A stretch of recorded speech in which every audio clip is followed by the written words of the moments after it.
A world where no one dies waiting for a blood transfusion, where a single, universal blood type can save anyone, anywhere. Sounds impossible, right? But a groundbreaking discovery from Japan is turning this dream into reality. The question is, can it overcome the challenges to revolutionize medicine forever? Every year, hospitals around the globe mount a frantic race against the clock, desperately trying to match dwindling supplies of donated blood to the exact needs of patients in crisis. Traumatic injuries from car accidents, complications in childbirth, and sudden outbreaks of disease can all create surges in demand that far outpace available reserves. In many regions, type O negative blood, the so-called universal donor, is siphoned off first, leaving a precarious imbalance that places countless lives at risk. This constraint is compounded by the tight window of viability for stored red blood cells. Once drawn, donated units must be refrigerated and used within 35 to 42 days, after which they are discarded as expired. For communities lacking good refrigeration infrastructure or reliable transport networks, the simplest transfusion can become a logistical nightmare, with life or death hanging on icy delivery trucks and distant blood banks.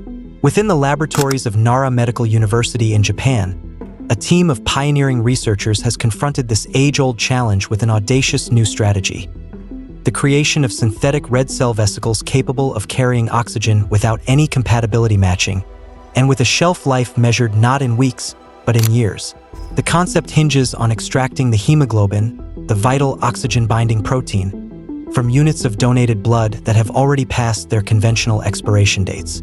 Rather than allowing this precious resource to go to waste, the scientists encapsulate the hemoglobin molecules within microscopic lipid membranes, forming tiny spheres that mimic the shape and function of natural red blood cells. The crucial twist is that the encapsulation process strips away the ABO and Rh antigens, the molecular flags that normally dictate which blood types can safely be transfused into which patients.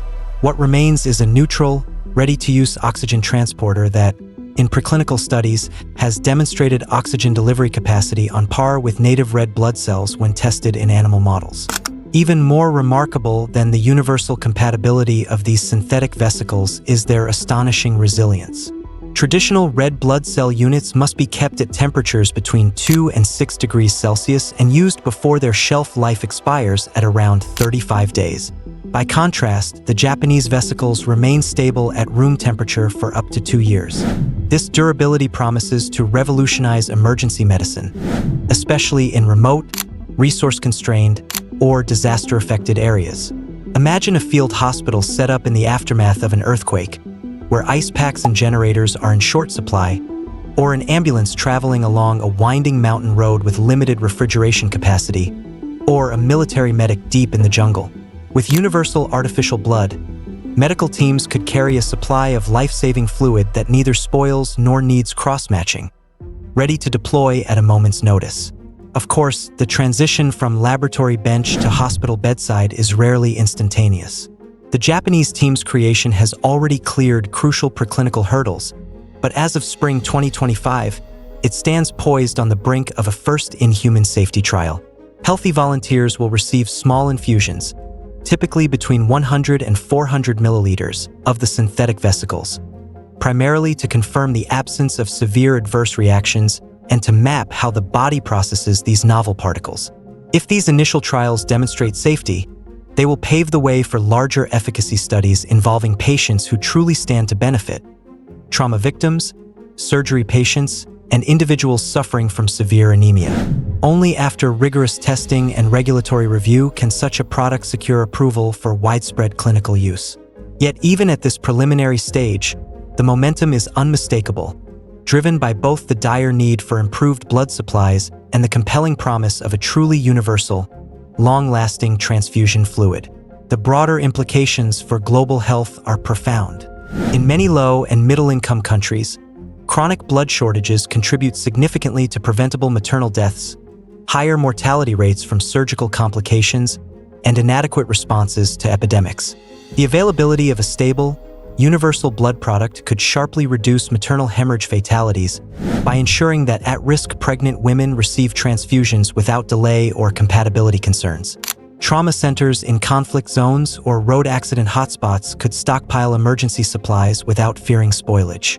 Humanitarian agencies responding to outbreaks of diseases like Ebola or dengue could pre-position stockpiles in remote villages, confident that their supplies will remain potent long after the initial delivery. Even in high-income nations, where blood logistics are more efficient, the benefits would be notable.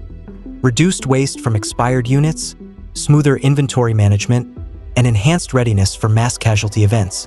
Yet, with any groundbreaking technology comes a spectrum of challenges that must be thoughtfully addressed. Scaling up production to meet global demand will require a reliable and ethically sourced stream of expired donor blood for hemoglobin extraction, as well as the development of industrial-scale encapsulation facilities that adhere to stringent quality controls. Early manufacturing costs are likely to be high, raising questions about pricing models and equitable access. Will affluent nations and hospitals hoard the limited initial supplies? How can developing countries secure affordable access without becoming dependent on external donors? Moreover, while early animal studies have been encouraging, the long-term safety profile in humans remains unknown. Researchers and regulators alike will need to remain vigilant for potential complications, such as unexpected immune reactions, nanoparticle accumulation in organs, or other off-target effects. These uncertainties underscore the importance of international collaboration and transparent communication. Academic institutions, biotech startups, government agencies, and philanthropic organizations all have roles to play in balancing the dual imperatives of innovation and public welfare. Collaborative partnerships could underwrite the costs of large-scale trials, while philanthropic funding might subsidize the deployment of initial stockpiles in vulnerable regions. Regulators must craft clear pathways for approval that safeguard patient safety without stifling innovation. And civil society, including patient advocacy groups, ethicists, and the media, must engage in ongoing dialogue to ensure that the technology serves broad humanitarian goals rather than narrow commercial interests. Beyond the realm of blood, the success of this Japanese endeavor could herald a broader revolution in synthetic biology. If engineering lipid-encapsulated hemoglobin proves safe and effective, similar strategies might be applied to other blood components, such as platelets or clotting factors, that play equally vital roles in hemostasis.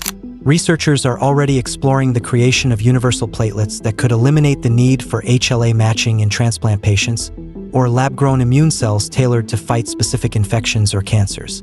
The ability to mass manufacture essential blood or immune products would mark a seismic shift in medicine, transforming therapies for conditions ranging from trauma and surgery to chronic diseases and immunodeficiencies.